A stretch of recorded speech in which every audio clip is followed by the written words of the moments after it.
Empezamos con Irune. Irune, ¿qué está sucediendo en España?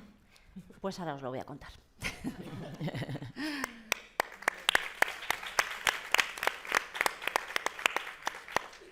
Hola a todos y a todas. Mi nombre, como sabéis muchas de vosotras, es Irune Costumero Estevez. Soy una madre protectora que lleva luchando 13 larguísimos años para proteger a su hija. El caso que voy a relatar a continuación reúne experiencias vividas de cientos de casos reales de madres que se han visto sin sus criaturas, atrapadas en las garras de las instituciones que, lejos de proteger, nos han violentado hasta extremos difíciles de narrar.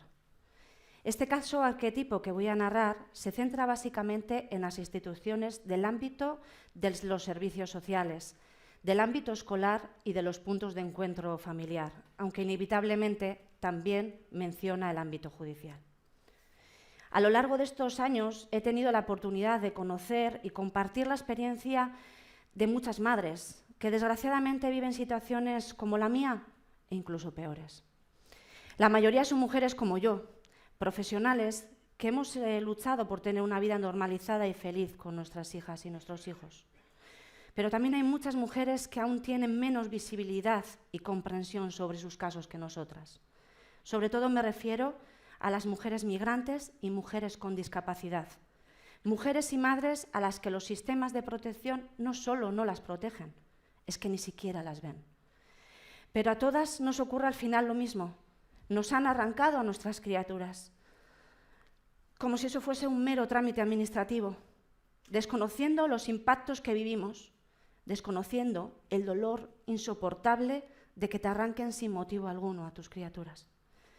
Por eso, aunque hable hoy con mi nombre, realmente estoy hablando sobre la realidad que viven cientos de mujeres y sus hijas e hijos, cada día, cada semana, cada mes, durante años.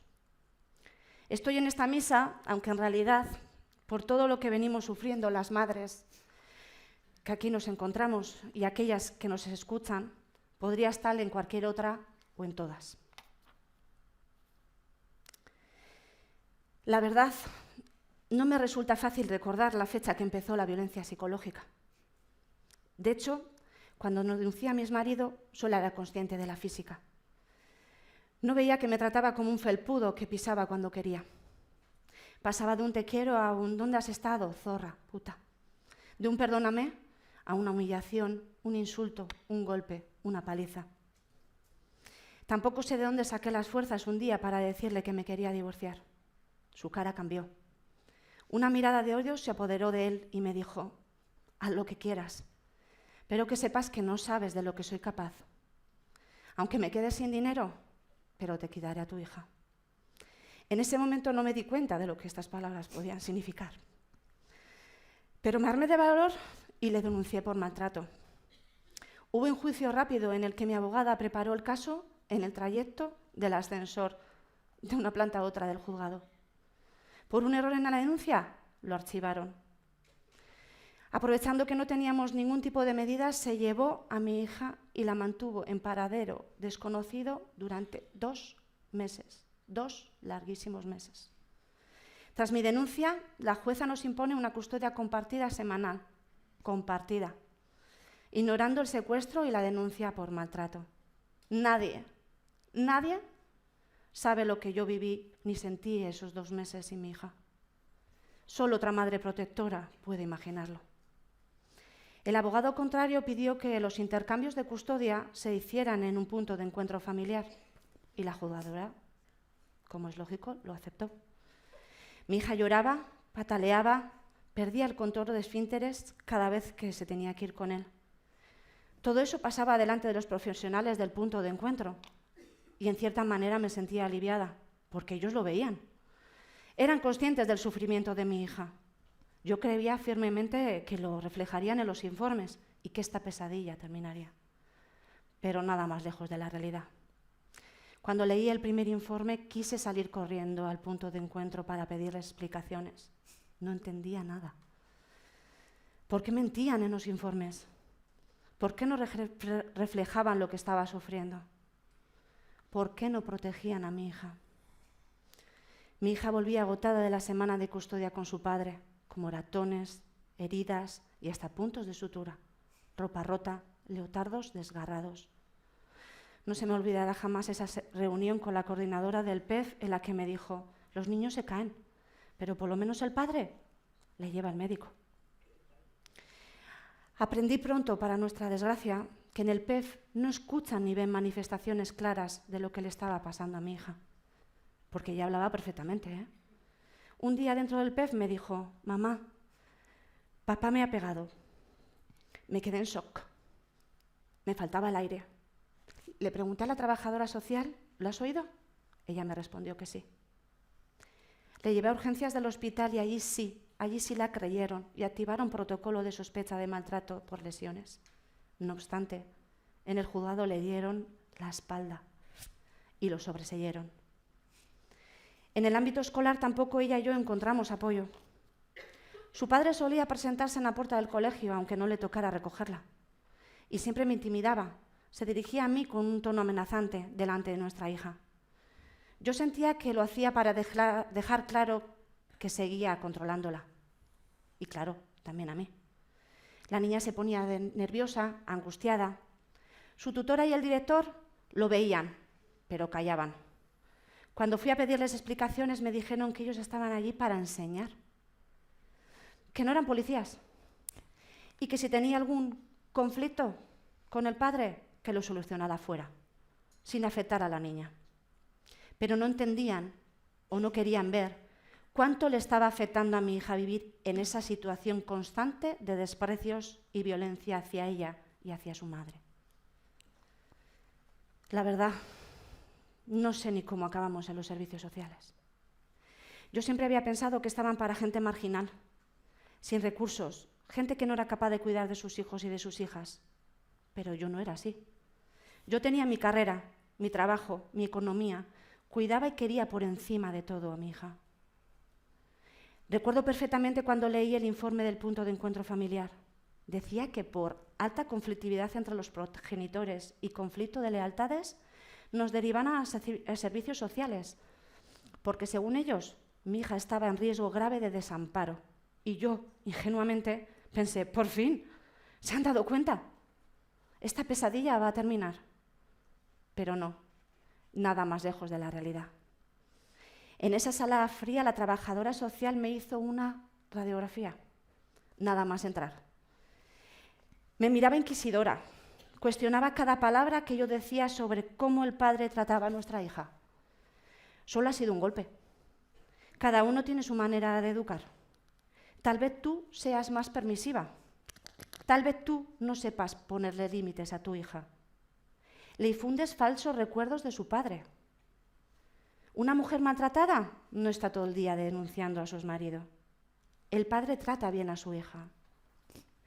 Yo sentía que me subía por las paredes. No daba crédito a lo que estaba escuchando. ¿Por qué me juzga esta mujer si yo no la conozco de nada? ¿Por qué afirmaba eso si no vivía con ellos?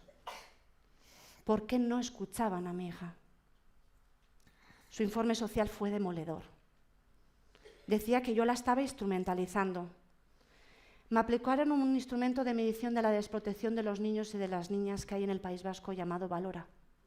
Y me diagnosticaron síndrome de alienación parental. Síndrome de alienación parental. ¿Y qué era eso? Yo no tenía ni puñetera idea de lo que estaba leyendo. Cada vez que se referían a mí en cualquier informe, me echaba a llorar. Me hacía cada vez más pequeñita. Desde servicios sociales nunca tuvieron en cuenta lo que les contaba sobre la situación de sufrimiento de mi hija y nos derivaron a un servicio de intervención psicológica. En una de las sesiones que fui con mi hija me hicieron actuar. Sí, actuar. Imagina que vas por la calle y tu hija se cae. ¿Qué harías? Y yo tenía que hacer como si mi hija y yo le estuviese curando una herida invisible. ¿Qué es lo que está pasando?, me preguntaba una y otra vez. ¿Por qué tengo que actuar delante de mi hija?, le pregunté un día a la psicóloga a solas.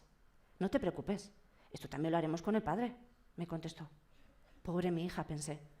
En vez de estar jugando en el parque, va a estar todo el día en esta sala fría viendo cómo su padre y su madre interpretan cómo le curan unas heridas que no existen o cómo reaccionan cuando supuestamente ella se cae. Yo no entendía nada. ¿Eso era ayudarla? ¿Eso era cuidarla? Cada vez entendía menos esta situación, pero pasaban los meses. Mi hija no quería irse con él. Pataleaba, me pegaba, me tiraba del pelo, me decía: mamá, ¿por qué me traes aquí si sabes que él me pega? Yo me rompía por dentro. La situación se volvió insostenible. En el PEF me decían que en ese estado la niña no se podía quedar, que tenía que estar tranquila. Yo pensaba, al menos escribirán en el informe lo que está viviendo mi hija. Pero no, nada más lejos de la realidad. En los informes solo ponía: la madre abandona las inmediaciones con su hija. Nada más, nada del estado en el que se ponía mi hija. A él, en cambio, le hacían un informe con el que poder denunciarme por incumplimiento de sentencia. Tras varias denuncias por parte de él, se produce un juicio en el que la misma jueza que nos impone la custodia compartida nos desvía al Servicio de Infancia de la Diputación Foral de Vizcaya, a efectos de la valoración de la situación de un posible desamparo de la menor, obviando todos los informes que hablaban del sufrimiento de mi hija. Fijaos, por ejemplo, un informe de una psicóloga clínica y psicoterapeuta especialista en atención temprana que determina ansiedad a la separación de la infancia. Varios protocolos activados de sospecha de maltrato por un hospital. Informes de la pediatra a quien mi hija le había relatado lo que vivía. Pero pesaron más las denuncias por incumplimiento de visitas y un informe del colegio señalando faltas de asistencia, aunque mi hija ni siquiera tenía una edad de escolarización obligatoria. Y es que mi niña no quería ir al colegio y empezó a somatizar dolores de tripa, dolores de cabeza. Una vez mi hija llegó al colegio sin cenar ni desayunar de casa de su padre. El colegio me llamó 3 veces, pero yo en ese momento estaba trabajando, atendiendo a una persona dependiente. No podía dejarla sola.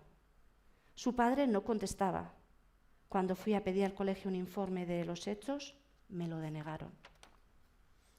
Cuando estaba bajo su custodia, iba al colegio sin abrigo, sin desayunar, con chancletas de tallas menores. Y nada de esto constaba en ningún informe. Pero mi hija no estaba bien por cómo le trataba. Le gritaba: eres tan estúpida como tu madre, no vales para nada. Pero en el colegio decían que no veían nada de eso. Que si detectaran falta de higiene o que el padre no le permitía hacer una vida normal, entonces sí intervendrían. Pero mientras tanto, no. Siempre había una excusa, siempre un motivo para mirar hacia otro lado.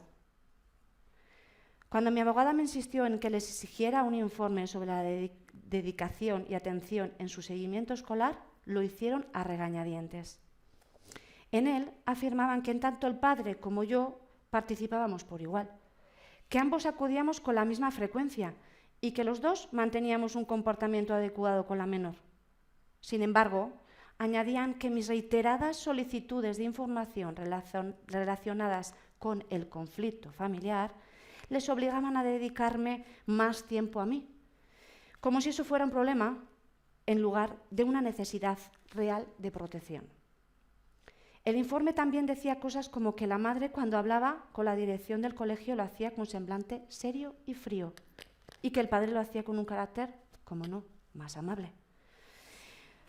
Como os iba relatando, en el Servicio de Infancia de la Diputación Foral de Vizcaya, la situación no solo no mejoró, sino que se volvió aún más dura. Su único objetivo era la revinculación paterno-filial.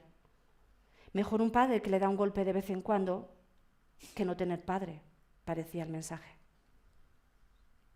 Y finalmente, tras 2 intentos fallidos en los que mi hija, completamente aterrada, salió huyendo y se negó a verle, llegó el 4 de agosto del 2017. Ese día nos separaron a la fuerza. Ese día me arrancaron a mi hija. Ese día a mi hija le arrancaron a su madre. Más de 10 miembros del Servicio de Infancia de la Diputación Foral de Vizcaya, policía uniformada, porras, pistolas, a la vista de una niña de 5 años que suplicaba: no me llevéis con papá, papá me pega. Ese día ambas morimos en vida. Mi hija hoy tiene 13 años y sigue sin su madre. Gracias.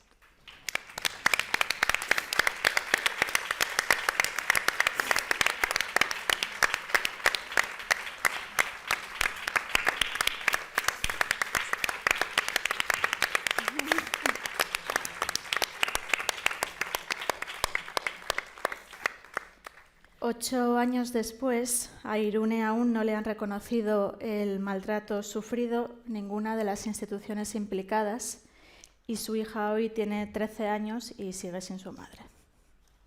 Muchísimas gracias, Irune, por contarnos tu historia.